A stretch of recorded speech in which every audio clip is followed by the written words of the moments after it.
आज हम लोग स्टार्ट करेंगे क्वाड्रेटिक इक्वेशन के बारे में, जो आप सब पढ़ते हैं और कहीं ना कहीं आप लोग हर एक बच्चे को पता होगा कि क्वाड्रेटिक इक्वेशन क्या होता है।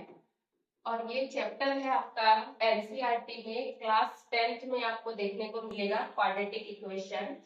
ये आपका पॉलिनोमियल का ही एक ब्रांच है, जिसमें आपको बहुत ही एक तरीके से आपको यहाँ पर कुछ देखने को मिल रहा है जो आपके एल्जेब्रिक फॉर्म में है, जैसे ax square plus bx plus c equal to 0। तो ये जो एल्जेब्रिक एक्सप्रेशन है, हम इसी को क्या बोलते हैं? Quadratic equation. इसी एल्जेब्रिक एक्सप्रेशन को हम लोग बोलते हैं ax square plus bx plus c equal to 0। It is the form of polynomial. और ये पॉलिनोमियल आपके कितने डिग्री का है, सबसे पहले आपको समझना पड़ेगा कि ये कितने डिग्री का है। ये डिग्री जो है, how you can find that कि इसकी डिग्री जो है कितनी होगी। तो आपको यहाँ पर वेरिएबल और कांस्टेंट देखना होता है। तो ये जो A B and C, these are क्या है आपके कांस्टेंट। क्या है? कांस्टेंट। और इसी कांस्टेंट के साथ में जो चीजों को आप मल्टीप्लाई के फॉर्म में देख रहे हो, like x square x, these are क्या हो गए आपके वेरिएबल। ये वेरिएबल क्यों है? तो आप लोग जब भी पॉलिनोमियल पढ़े होंगे तो आपके टीचर्स ने आपको ये बताया होगा कि ये वेरिएबल क्यों होते हैं। ये वेरिएबल इसलिए है क्योंकि इनकी जो वैल्यूज होती है ये फिक्स नहीं होती है, और ये हर बार इनकी जो आप वैल्यू लेके आइएगा ये किसी न किसी चीज के ऊपर में डिपेंड करता है, जिस वजह से इनकी जो वैल्यूज है ये चेंज होते रहते हैं। और इसी के वजह से हम इनको क्या बोलते हैं? वेरिएबल। तो जब भी आप किसी भी पॉलिनोमियल में वेरिएबल का जो हाईएस्ट पावर होता है उसी को क्या बोला जाता है? उसका डिग्री बोला जाता है। तो क्वाड्रेटिक इसका नाम ही इसलिए पड़ा है क्योंकि यहाँ पर आप x की जो हाईएस्ट पावर है वो कितना देख पा रहे हैं? 2 देख पा रहे हैं। तो इसी वजह से ये जो आपका पॉलिनोमियल है, ये पॉलिनोमियल आपको जब 2 डिग्री वाला आपका कोई भी पॉलिनोमियल होता है, 2 डिग्री 2 डिग्री के पॉलिनोमियल को हम क्या बोलते हैं? पॉलिनोमियल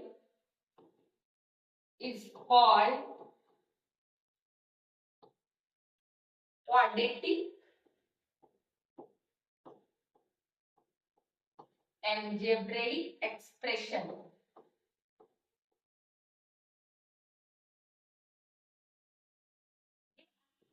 इक्वेशन नहीं हो। इक्वेशन के लिए आपको देखना पड़ेगा कि एक पॉलिनोमियल के बीच में आपको हमेशा पॉलिनोमियल जो है 2 पार्ट में आपको डिवाइडेड मिलेगा, और वो डिवाइडेड होगा इक्वल टू से। इसी इक्वल टू के लग जाने से ही कोई पॉलिनोमियल जो होता है आपका क्या बन जाता है? इक्वेशन बन जाता है। तो कभी भी जब आप किसी भी पॉलिनोमियल में इक्वल टू का साइन देखते हैं, उस इक्वल टू के साइन को देखकर आपको समझना पड़ेगा कि ये आपका एक इक्वेशन है। और इसी इक्वेशन में किसी भी पॉलिनोमियल का जब डिग्री 2 हो और उस डिग्री में आपका इक्वेशन का साइन लगा हुआ हो, तो it is called quadratic equation. और बारे में आज हम लोग पढ़ेंगे। और आप देख पा रहे हो यहाँ पर मैंने कुछ टर्म्स यूज किए हैं, जैसे कांस्टेंट एंड वेरिएबल। तो होप सो आपको इसके बारे में पहले से भी थोड़ी बहुत क्लियरिटी होगी, और आप इस वीडियो को भी देख के आप समझ सकते हैं कि जो भी वेरिएबल के साथ में जो मल्टीप्लाई वाले टर्म है ए बी सी, इसी को हम लोग क्या बोलते हैं? कांस्टेंट। और एक्स वाला जो टर्म्स होता है उसको हम लोग बोलते हैं वेरिएबल। वेरिएबल आपका कुछ भी हो सकता है, एक्स भी हो सकता है, वाई भी हो सकता है, या अलजेब्रा का कोई भी टर्म्स आप यहाँ पर एज ए वेरिएबल के टर्म्स पर यूज कर सकते हैं। तो मेरे ख्याल से आपको अब ये समझ में आ गया होगा कि 2 डिग्री पॉलिनोमियल को जब इक्वल टू साइन के साथ में लिखा जाता है, it is called quadratic equation.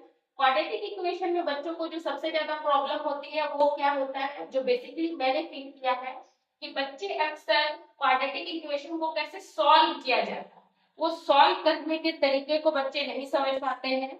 तो आपको थोड़ा बहुत इसमें मैथ्स के जो बेसिक फॉर्मूले होते हैं उनके बारे में भी आइडिया होना चाहिए। और एक स्पेशल मेथड होता है जिसे हम लोग बोलते हैं मिडिल टर्म फैक्टर, उसके थ्रू से हम लोग एलजेब्रिक एक्सप्रेशन, क्वाड्रेटिक इक्वेशन को सॉल्व कर सकते हैं। साथ ही साथ